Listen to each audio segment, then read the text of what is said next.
In today's episode of Panthers News Today, the Carolina Panthers released former starting quarterback Baker Mayfield.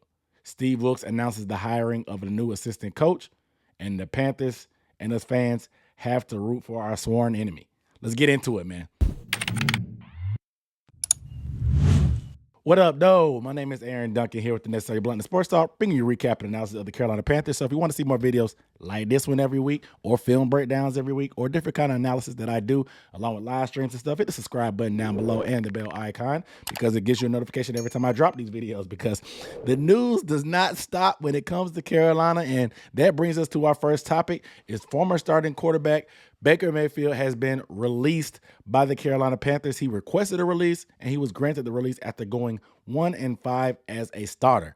Woo! So when this trade went down, we knew the background that Baker Mayfield, he kind of got done a little bit dirty for the Cleveland Browns with the Deshaun Watson situation. It was a lot of tension there.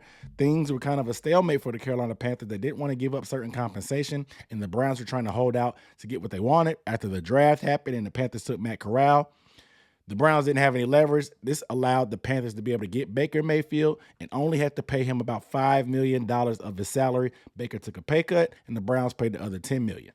There was a conditional 4th or 5th round pick, so a lot of fans were wondering, where is Baker Mayfield at in terms of that 70% threshold, that if Baker plays more than 70% of the plays, the Panthers would owe the Browns a 4th round pick. If he paid any less, the Panthers would owe him a 5th round pick. With Baker getting injured with the high ankle sprain against the 49ers and the starts he missed with P.J. Walker being in there, even if Baker pretty much started the rest of the season from then on out, he wasn't going to reach that 70% threshold. And with Sam Darnold coming back, P.J. Walker actually playing decent in the time that Baker was out, and then Sam Darnold getting another win, the writing was pretty much on the wall. When the depth chart came out today on Monday that Sam Darnold would be the starter and P.J. Walker would be QB number 2, Baker Mayfield had a meeting with Steve Wilks, and according to Steve Wilks, things were pretty amicable. Steve Wilks actually put on record, regardless of what reports say. Some people claim that Steve Wilks is biased against Baker Mayfield, but Steve Wilks talked about how Baker was part of the reason why he wanted to join the Browns staff when he was an assistant there, because he just liked the type of guy Baker was, and so he's a real big fan of Baker Mayfield. And once Baker requested to be released because he was either going to be practice squad or inactive on game day, they granted him that release. And now with quarterbacks like Lamar Jackson, Jimmy Garoppolo, or even Matt Stafford being out for the year or out long term, this is going to allow Baker Mayfield to possibly be on the waiver wire and be picked up by one of these teams. Now, will he be picked up? That's to be told. But if he's picked up, that team will assume the rest of Baker Mayfield's guaranteed salary. If not, the Panthers will still be owing Baker Mayfield that money, and anything he signs for with anybody else will be in addition to that. So Baker Mayfield will control his destiny if he becomes a free agent and doesn't clear waivers, but we will see what happens, because some teams are looking for quarterback depth, even though there's only 5 or 6 weeks left in the season. It's going to be less than ideal for Baker. However, there may be opportunity for a guy that has some starting experience. Nevertheless, let's talk about the Panthers' impact, because like I said, Baker was 1-5, and the last time we saw him was against the Ravens. A very underwhelming performance overall. Me personally, I talked about how I did not think Baker Mayfield was a great fit for Carolina, mainly because of offensive coordinator Ben McAdoo. His system relies a lot more on timing and precision and execution, which we don't have at the quarterback position from Baker, that's not really his style, and there's nothing wrong with that. It's just not his style. We also don't have the weapons, in my opinion, for this style of offense as well, and with things being changed so much from now and then, and Baker not being here for the offseason, only getting here a month before the season started during training camp, it was a recipe for disaster, and it seemed like it was more of a square peg, round hole thing that maybe Matt Rule was trying to implement in desperation to save his job. That didn't happen. Some people are actually thankful for Baker Mayfield's time here, because his performance was part of the reason why Matt Rule probably got fired after that embarrassment against the 49ers. But I'm a fan of Baker personally. I was hoping things would work out.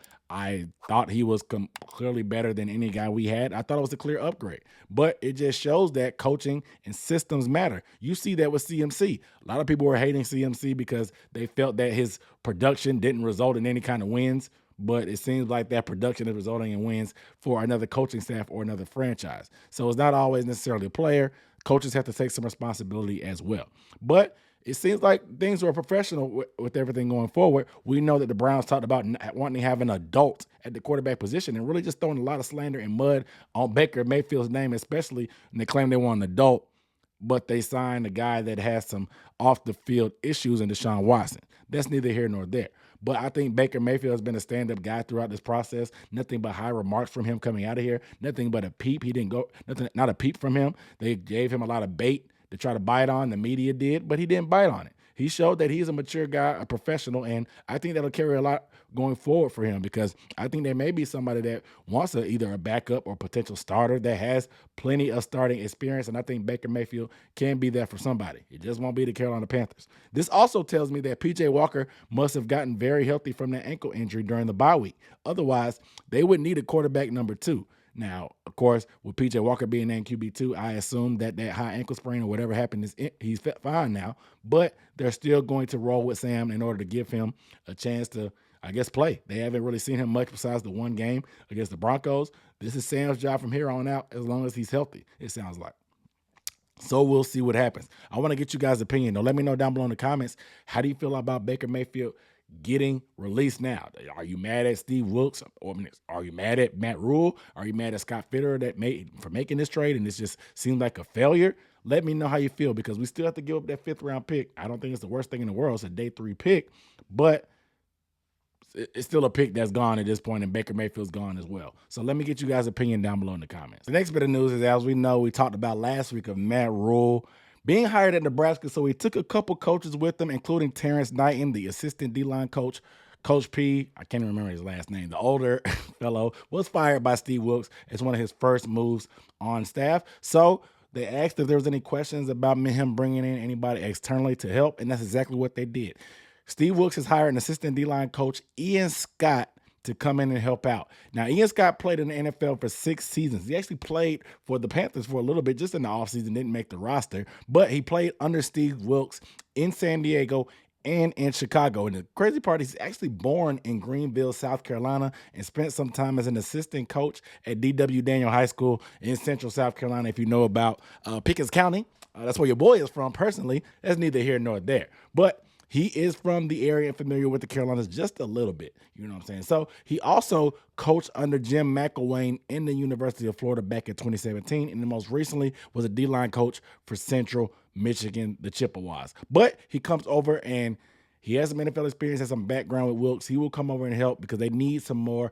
They've got to probably stretch pretty thin with all the coaches being fired that's left. They're going to Matt Rule, or they've just been fired in general that are this coaching staff has let go of. Nevertheless, Ian Scott, he has some experience playing and coaching a bit. So you get to see Wilks bringing in some guys that he wants. We'll see what happens as far as the long term, if Wilks becomes the permanent head coach, if Ian Scott is kept as long term. Nevertheless, giving a guy an opportunity, that's what it's all about, man. So I appreciate this type of information, bringing in more help to help with this D-line, because we're gonna need all hands on deck for the final stretch of the season. But just wanted to give you guys an update on the coaching staff. And last but not least, the Carolina Panthers, because of where we are and still in range to be division title contenders, the Panthers are going to need a little bit of help. However, tonight on Monday Night Football, the Tampa Bay Buccaneers take on the New Orleans Saints.